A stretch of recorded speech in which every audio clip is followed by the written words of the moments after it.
Hey Anna, I brought the stuffing for Cook for Folks. Ricky, what are you wearing? What? I'm just trying to get ready for the upcoming holiday season. You do realize it's August and it's 100 degrees outside. Yeah, but there's only 15 Thursdays left until Thanksgiving. I mean, that's only 6 puppies.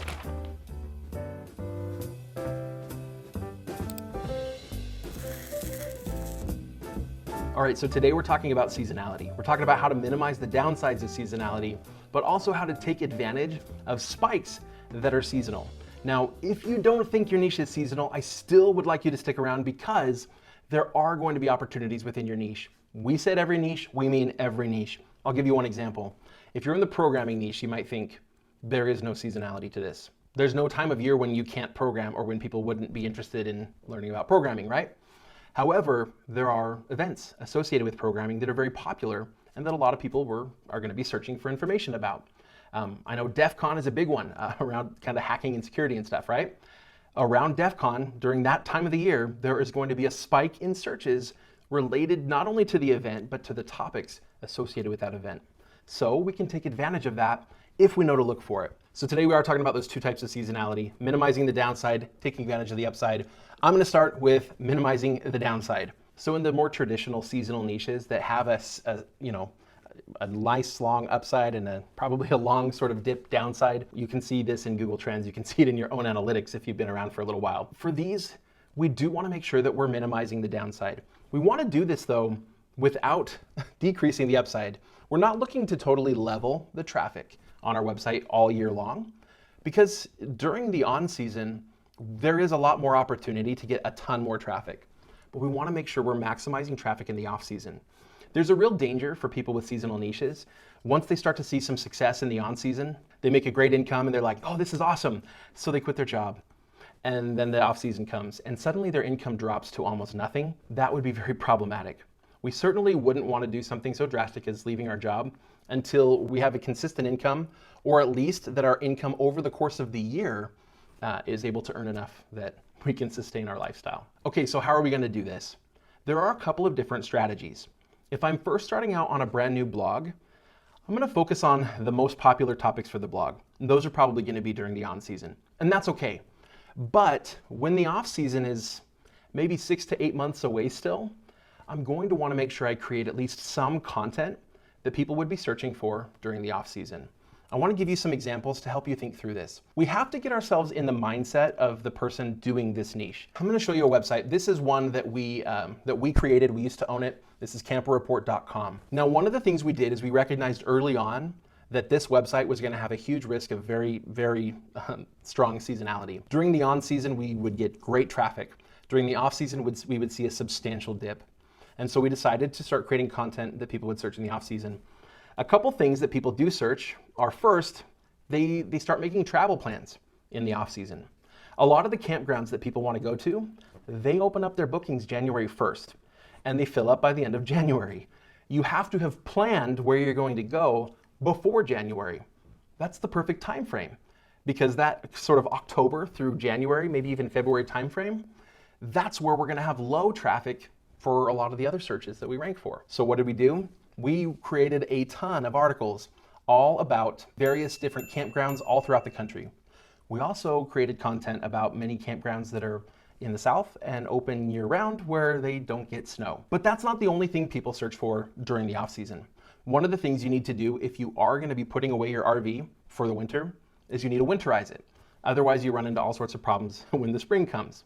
And so what did we do? We created some guides around winterizing RVs. That's going to be great content that's going to spike in the fall timeframe when people are putting their RVs up. This article about storing your RV at home and different things that you might need to think about. Well, RV storage is something people do year round, but in the winter in particular, they need to put it away for kind of more long-term storage.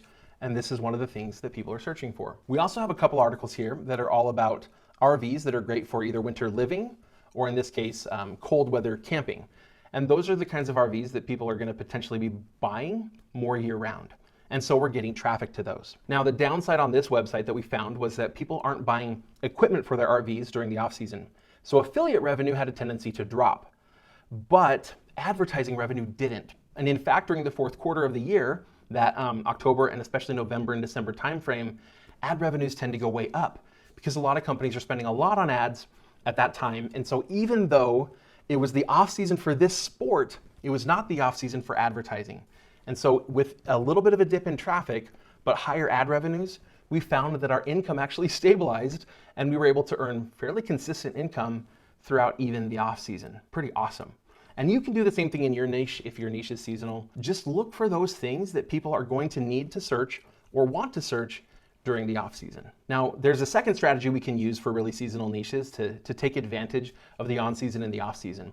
And this has to do with a little bit more with like when and how we publish. You see, I mentioned before that on a brand new website, you need to publish off-season content 6 to 8 months beforehand. Once your content's getting indexed in search engines, that can drop to more like 3 to 6 months. And in some cases, you'll reach a point where the content you write gets indexed and ranked in a matter of a couple of weeks. That's awesome. Then you can go ahead and write the content you need to write whenever you want to. However, to take the most advantage of opportunities, here's how I kind of like to break up the year. Not 100%.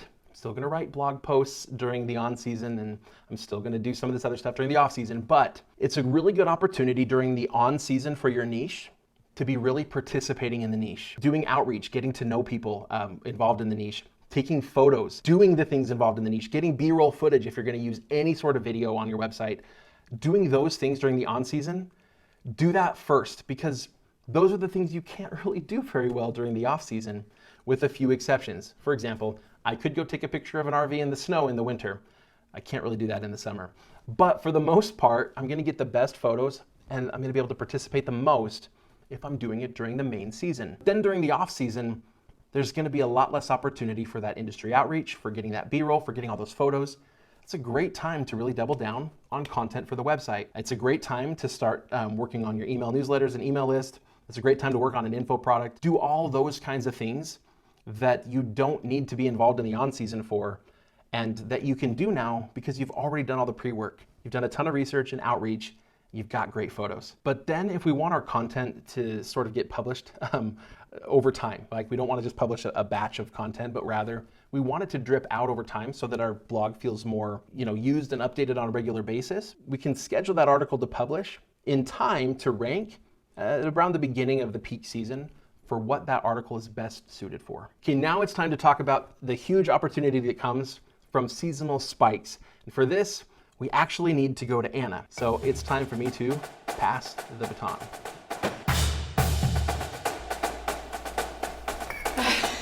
Okay, now it's time to figure out what is actually seasonal so you can really optimize it and make the most money. So as Ricky mentioned earlier, you want to plan and write your articles ahead of time so they have plenty of time to be indexed and potentially ranked by Google. So of course, things like the Masters, which is a huge golf championship here in the US, that usually comes around in the springtime, so you're going to want to publish your articles even as early as August.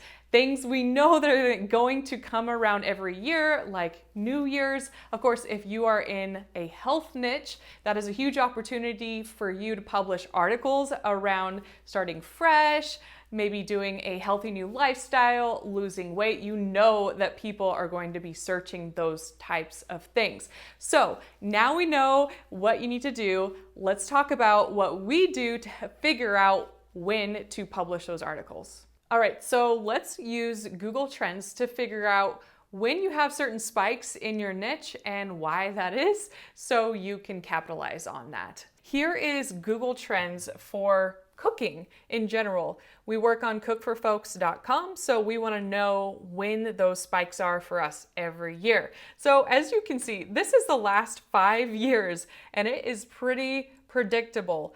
Around November, around Thanksgiving time, it spikes up. And that is the biggest spike we have all year. So of course you can see here, November 5th through the 11th, 2017. We have November 11th through the 17th, 2018.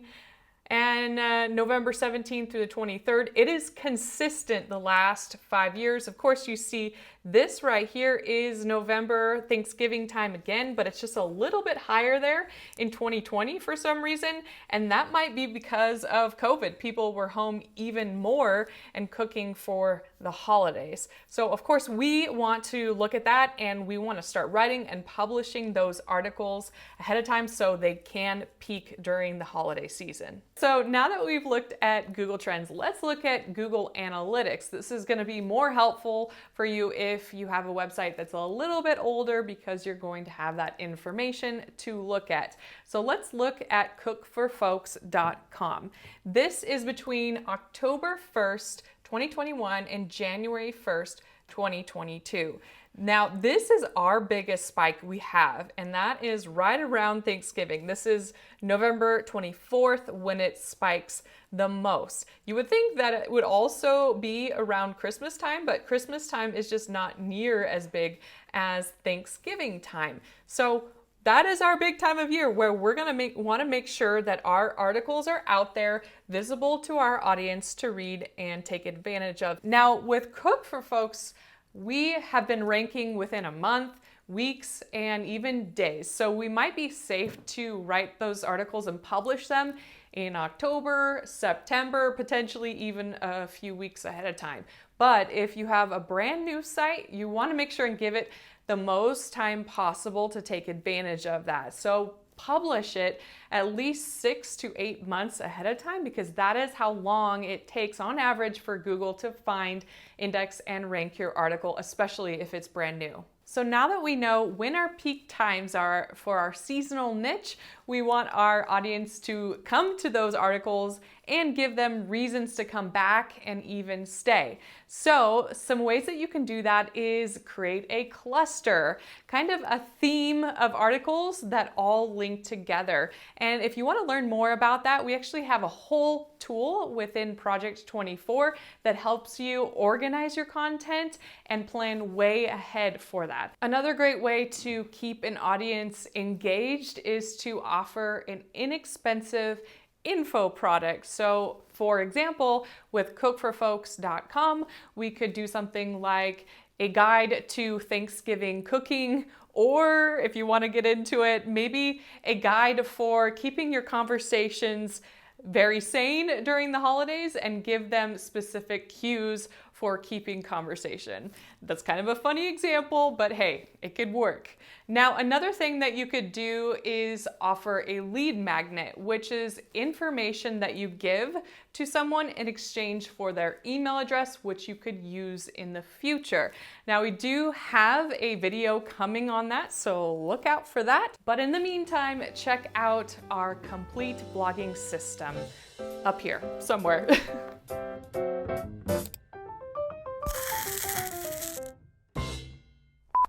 Yeah, but there's only 15 more Thursdays left until Thanksgiving. I mean, that's only 6 puppies. Sorry.